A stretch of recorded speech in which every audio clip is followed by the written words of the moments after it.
Imagine this.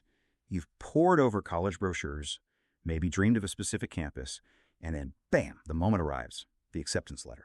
It's thick, maybe embossed, feels like this tangible key to a whole new future. Pure exhilaration, right? But then, almost immediately after that high, comes the inevitable second envelope, the one with the tuition statement. And suddenly, that key, it feels incredibly heavy because the number inside is just staggering. For so many people, it feels like this huge dragon, standing guard right at the gate to your dreams. That exact moment of overwhelm where the dream feels like it might just dissolve into mist, that's the challenge we're really diving into today. How do you actually, slay that financial dragon? How do you unlock the path to higher education?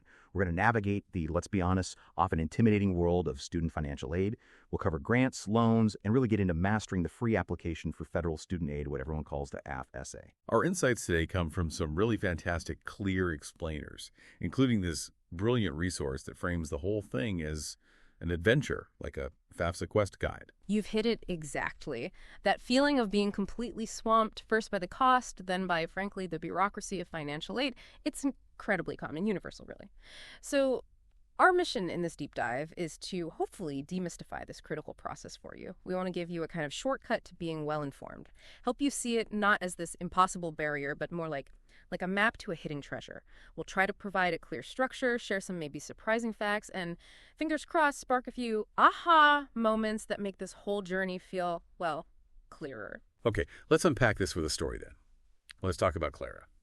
Like countless students, Clara had this very specific dream. She called it her shining city. This university, towering library, sprawling green lawns, the whole picture. When her acceptance letter finally arrived, it was everything she'd hoped for. Just pure joy. But then, just like we described, her parents carefully opened that second envelope, the tuition statement. And the number was truly staggering. You could almost see the worry physically settle on her mom's face and this quiet, almost resigned look on her dad's. The dream seemed so incredibly close, but at the same time, it felt like it was just dissolving right there. Yeah, Clara's experience, it isn't unique at all. It really encapsulates that raw anxiety so many families grapple with when they face college costs. It's that moment, isn't it, where these huge aspirations just slam into stark financial reality. But this is exactly where a guide can make all the difference. Just like Clara found in her high school counselor, Mr. Harrison, he listened to all her worries, patiently. And then he leaned back and offered this bit of wisdom. He told her, the dragon of tuition, a truly fearsome beast. But, he said, you're approaching it with the wrong weapons. You don't need a sword. You need to petition the great kingdom. Petition the great kingdom. Okay, now that's interesting. So what did he mean? Mr. Harrison then slides this mysterious scroll across his desk. Turns out it was a pamphlet, bold title, free application for federal student aid, the FAFSA. And here's the key thing he told Clara, and what we really want you listening to grasp. This scroll, he said, is the single most important key you will hold this year. He explained, it doesn't slay the dragon directly, but it signals the royal treasurers to assess the size of the beast. That's the tuition cost. Then, he continued, they decide how much of the kingdom's resources they can offer to help you on your quest. And just like that, it shifted Clara's whole perspective. This FAFSA, which seemed so intimidating, suddenly wasn't a barrier. It was, just as Mr. Harrison put it, a map to a hidden treasure. And what's so great there is how that analogy really distills the FAFSA's core purpose. It's absolutely critical to understand this isn't some kind of punitive thing. It's not a test of your worth or anything like that. It's basically your formal request for financial help, federal help, and often institutional help, too. When he says it signals the royal treasurers to assess the size of the beast, he just means it helps the government and universities understand your family's financial situation relative to the cost of attending that specific school. And based on that assessment, then they decide how much of the kingdom's resources they can offer. So it clarifies that the FAFSA is really just a tool, a crucial measure of your family's financial landscape. It's the foundation for almost all aid decisions. And here's a surprising fact, something that often catches people out. Even if you're pretty sure your family earns too much to qualify for federal grants, you should still fill out the FAFSA. Oh, really? Why is that? Because many colleges require it for their own institutional scholarships. Even some state aid programs demand a FAFSA on file, regardless of your federal need. So you see, it really can open doors you might not even know exist. You could be leaving money on the table if you skip it. Wow. Okay. That's a huge takeaway right there. Don't assume. Just file it. So Armed with this new perspective, Clara and her parents gathered around the dining table that weekend. Laptop open, FAFSA website up, ready to decipher the scroll. This was it, right? The practical part of the quest. Exactly.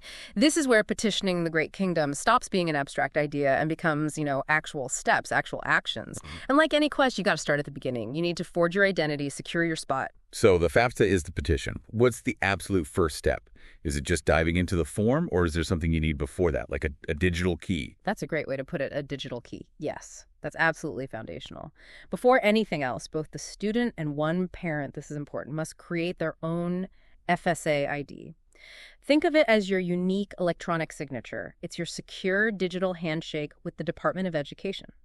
Okay, so it's not just a username password. It's more than that. It's linked to your social security number. It's verified. Without it, your petition, the FAFSA, can't be officially signed or authenticated. Any aid offers wouldn't be correctly tied to you. It's crucial for security, for verification, making sure everything's legitimate and your sensitive info is protected. And what happens if you try to skip it or mess it up? It just won't go through properly. The system's built to verify who you are right from the start. So that FSA ID is step one, non-negotiable. Got it. So it's the verification, the proof. It's really you. Right. Okay, so you've got your FSA IDs sorted. Then comes the part I think many people dread, laying out all your family's financial details. It feels kind of invasive, right? Why is this deep dive so essential for the kingdom to make its decision? It's a totally natural reaction to feel that way. Nobody loves having their finances put under a microscope. But like Mr. Harrison told Clara, the kingdom's scribes are just trying to get an honest assessment of your family's treasury. It's not about judging you, it's purely about figuring out your capacity to contribute. That information then helps the kingdom, the federal government, and the colleges determine how much aid you might need to bridge the gap. The gap between what your family can realistically afford and the actual cost of attendance. Makes sense. And the process is much smoother if you gather your documents beforehand, specifically your most recent federal tax returns.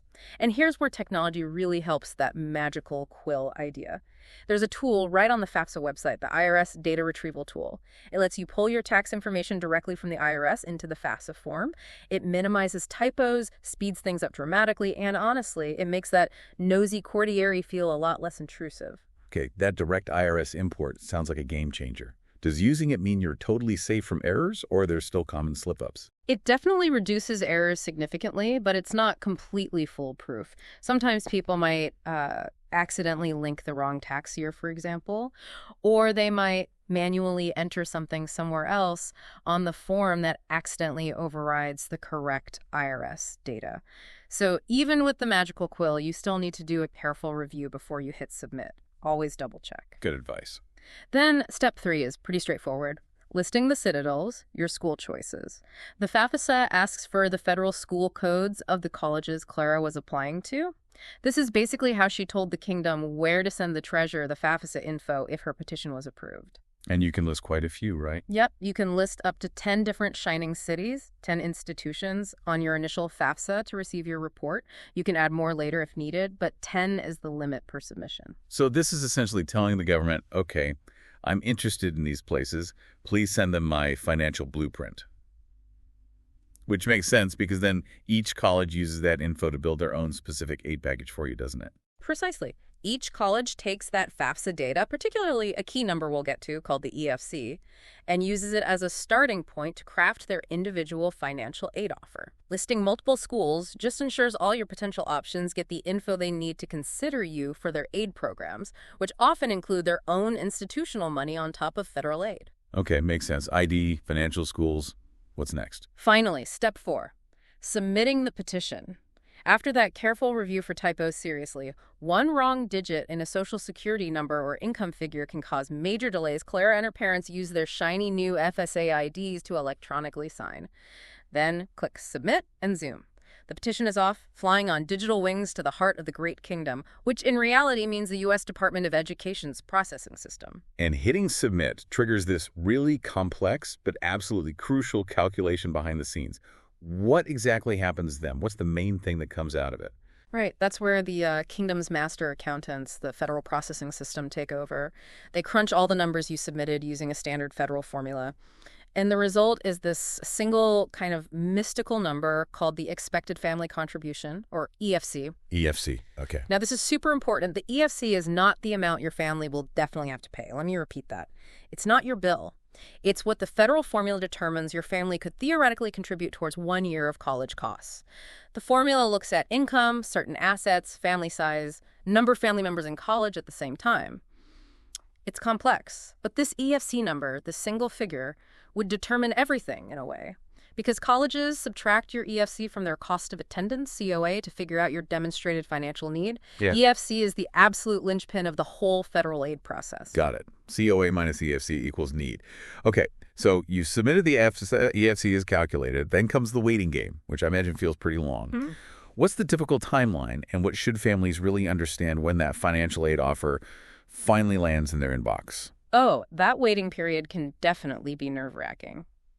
The timing varies, but generally you'll receive financial aid offers from colleges after you've been accepted, often a few weeks or sometimes months later. When that offer arrives, usually an email or a letter, the absolute key is to understand it's rarely just one number. It's almost always a detailed breakdown. Think of it like opening a treasure chest, right? It contains different kinds of coins and jewels, different types of aid. You need to carefully look at each piece, figure out what's a gift versus what's a loan, to understand your true bottom line costs, your net price for that specific college. Don't just look at the total aid figure. Okay, let's break down those treasures in the chest then, starting with the best kind, the stuff everyone hopes for. The royal gift. Grants. These feel like actual gifts, right? Absolutely. Grants are the gold standard, the single most important thing to remember. This is free money. It is a gift. You do not have to pay it back. Ever. Music to everyone's ears. Right.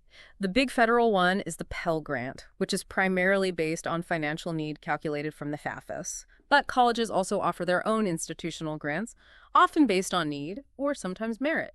This is genuinely the dragon-slaying money. It directly reduces the amount you owe. Any tips for maximizing grants? Definitely check each college's financial aid website. Some institutions have separate applications or deadlines for their own grant programs beyond just the FAFSA, so do your homework for each school. Good point. Okay, so grants are the best treasure. Then we get to the more complicated stuff. The dragon's bargain. Loans. Mr. Harrison called this a deal with the dragon. The kingdom lends you gold now, but you got to pay it back later, and the dragon interest demands its share. This is where understanding the details becomes absolutely critical. Student loans are powerful tools, no doubt. They can make college possible. But they are a serious obligation. You need to be smart about them. There are two main types of federal student loans you'll see offered based on your FAFSA. First, subsidized loans. These are, as Mr. Harrison put it, the kinder type of bargain. Why? Because while you're enrolled in school at least half-time, the government, the kingdom, actually pays the interest for you. Oh, wow. Yeah. Yeah. So the loan amount doesn't grow while you're studying. You only start accruing interest after you leave school or drop below half-time enrollment. That's a huge benefit. These are typically offered based on financial need. Second, unsubsidized loans. These are, well, a trickier deal.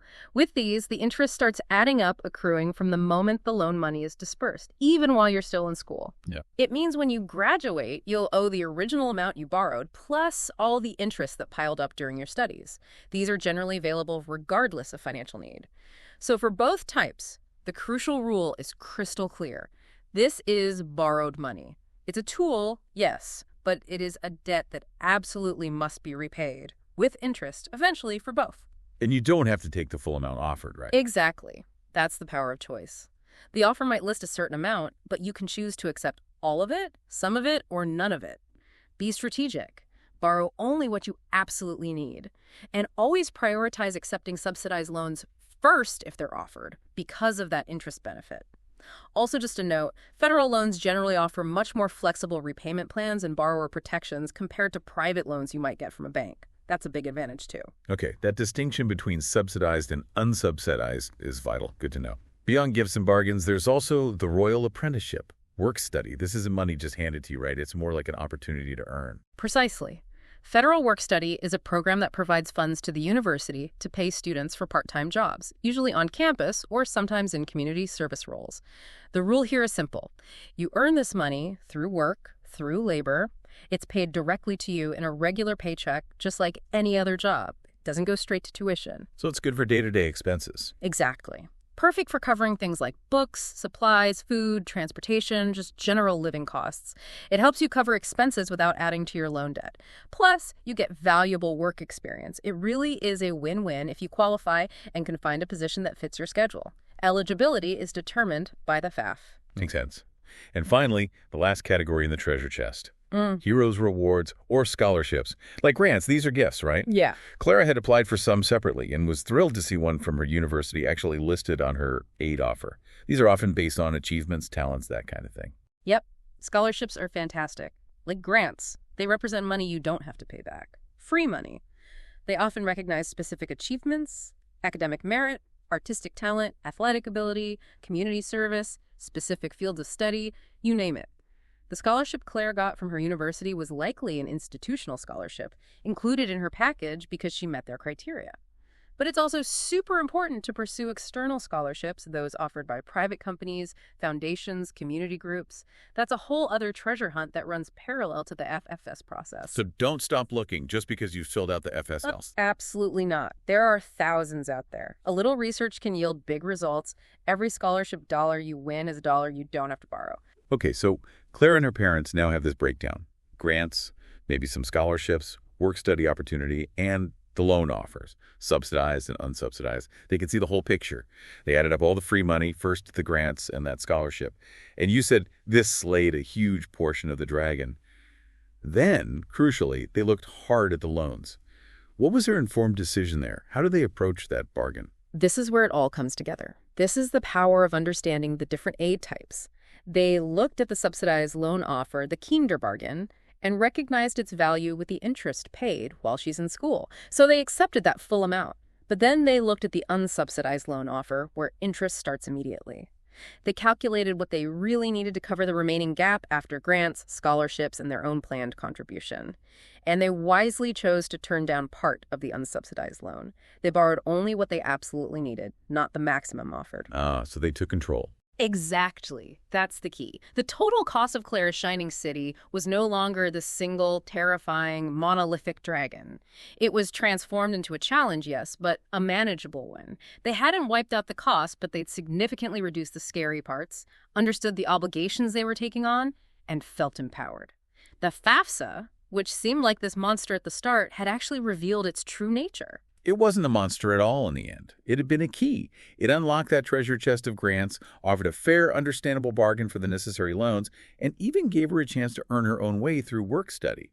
The gate was open. The path to her shining city, while maybe not paved entirely in gold, was clear. Clara's quest could truly begin. And that, right there, is the core insight we hope you, the listener, take away from this. Truly understand the mechanics, how the FAFSA works, the crucial differences between grants and loans, especially subsidized versus unsubsidized, the value of work study, the ongoing hunt for scholarships. All of this empowers you. It takes what feels like this overwhelming, insurmountable obstacle and breaks it down into a series of understandable, strategic steps you could actually manage. So thinking about all this, what does it mean for you listening right now? How might truly getting a handle on this financial landscape, this map to the treasure chest, influence not just where you end up going to college, but maybe how you approach the entire journey? How could it transform what might feel like a burden into something more like an achievable, even powerful quest?